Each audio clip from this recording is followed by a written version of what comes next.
Kevin Spacey does an Al Pacino impression that most people find convincing. When things go wrong on set, Pacino doesn't flip tables or unleash tantrums. The reaction comes in silence, and when he cuts someone off, the severance runs deep enough that decades pass without reconciliation. After Cruising bombed, Paramount didn't want him anymore. But Pacino survived and built a career spanning Serpico, The Godfather, and Heat.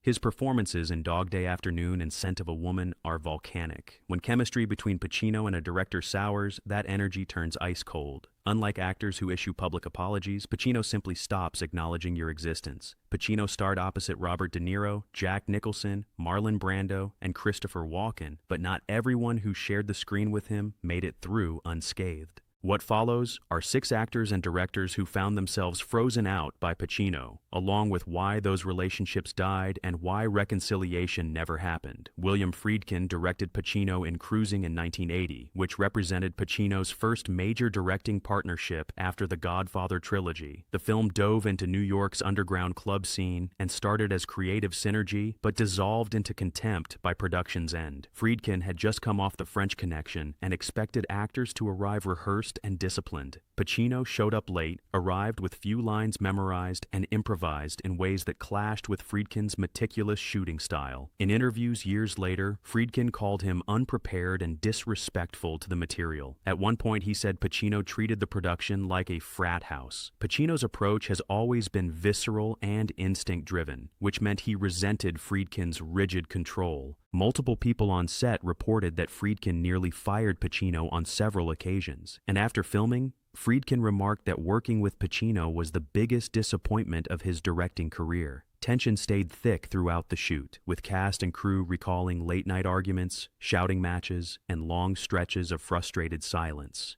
Friedkin never welcomed Pacino back into his professional circle after Cruising. Critics today focus on the film's controversial LGBTQ representation rather than the behind-the-scenes conflict, but the truth shows itself in what didn't happen afterward. No joint interviews ever took place, no Hollywood reunion dinners, no collaborative buzz when either man earned new accolades. Pacino went on to work with younger directors who trusted his instincts. Their only shared legacy consists of a cult film overshadowed by buried bitterness.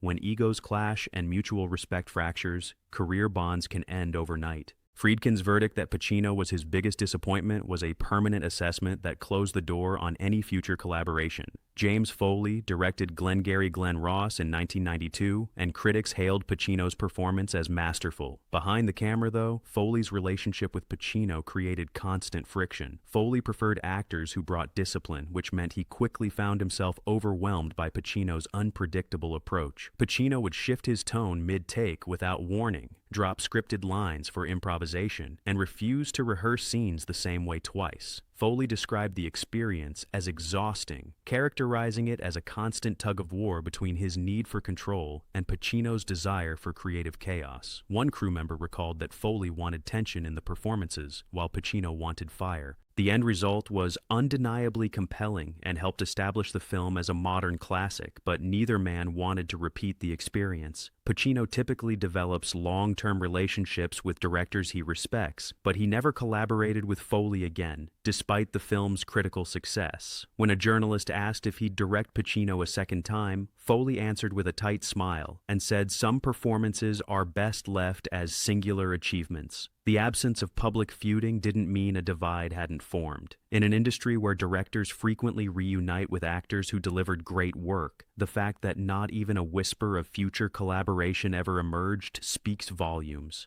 When the rhythm feels wrong to Pacino, he doesn't fight to repair it, he simply walks away. Marlon Brando changed Pacino's trajectory when Pacino landed the role of Michael Corleone in The Godfather, but the relationship grew complicated despite their undeniable on-screen chemistry. Brando had already achieved legendary status, and when he showed up late or ad-libbed lines, the studio let it slide. Pacino was still unknown and didn't receive the same grace. The double standard gnawed at him throughout filming and created resentment that never disappeared. During awards season, that tension peaked. Brando won Best Actor, while Pacino, despite carrying much of the film's emotional weight, was nominated only for Best Supporting Actor. Feeling snubbed, Pacino boycotted the ceremony. In an interview years later, Pacino admitted he didn't think the nomination was right and pointed out that he appeared in the movie more than Brando did. The two actors drifted apart, never reuniting on screen despite multiple opportunities. Pacino never publicly attacked Brando, but he also rarely offered praise beyond polite admiration. For someone who shaped so much of Pacino's early career, Brando became more of a shadow than a living legacy. The relationship wasn't characterized by open hatred, but disappointment mixed with envy and unfairness colored how Pacino discussed Brando. Pacino may have shared the screen with Brando in one of cinema's most iconic films, but he never wanted to acknowledge Brando as a mentor figure. Robert De Niro and Al Pacino get grouped together constantly as twin giants of American cinema. They've shared billing in The Godfather Part 2, Heat, Righteous Kill, and The Irishman, creating what should have been one of the great acting partnerships. Despite all that shared screen time, their actual relationship off camera has remained complicated and distant. When Heat was filming, everyone expected fireworks from their first face-to-face scene, but behind the camera, they kept their distance and barely spoke outside of takes. According to people close to production, De Niro preferred quiet preparation and technical precision, while Pacino wanted intensity and improvisation. Director Michael Mann had to tailor his approach around both of them. Pacino once characterized their difference by saying De Niro was a craftsman, while he himself worked from instinct. The divide showed itself again during The Irishman.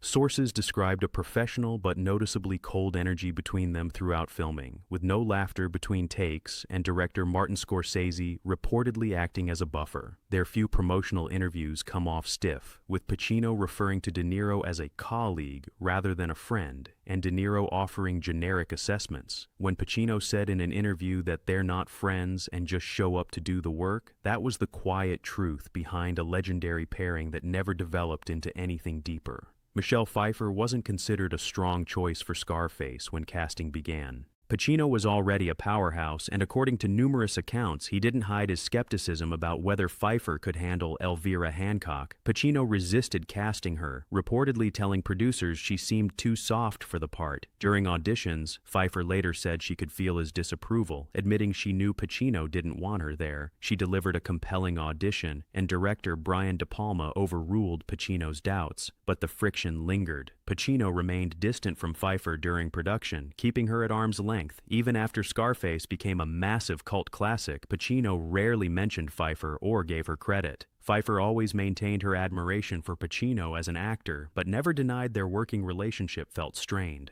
The irony is that Pfeiffer brought exactly what the role demanded, playing Elvira as sharp, jaded, and tragic. Pacino's initial resistance left a mark neither forgot, and they never worked together again, despite both remaining active for decades. When Pacino draws a line based on first impressions, stepping back over it isn't something he considers. Gene Hackman and Al Pacino only collaborated once on Scarecrow in 1973, but that single experience created years of distance. The film earned critical success, with both actors receiving praise for emotionally raw performances. Behind the scenes, personality clashes emerged almost immediately. Pacino was still rising, while Hackman had already proven himself. Their approaches couldn't have been more different, Pacino bringing method-driven exploration, while Hackman preferred blunt efficiency. Those energies didn't complement each other, they repelled one another. Pacino hinted at the tension in a later interview when he said working with Hackman wasn't the easiest experience. Hackman would reportedly challenge decisions and express frustration with Pacino's deliberate pace and need for multiple takes.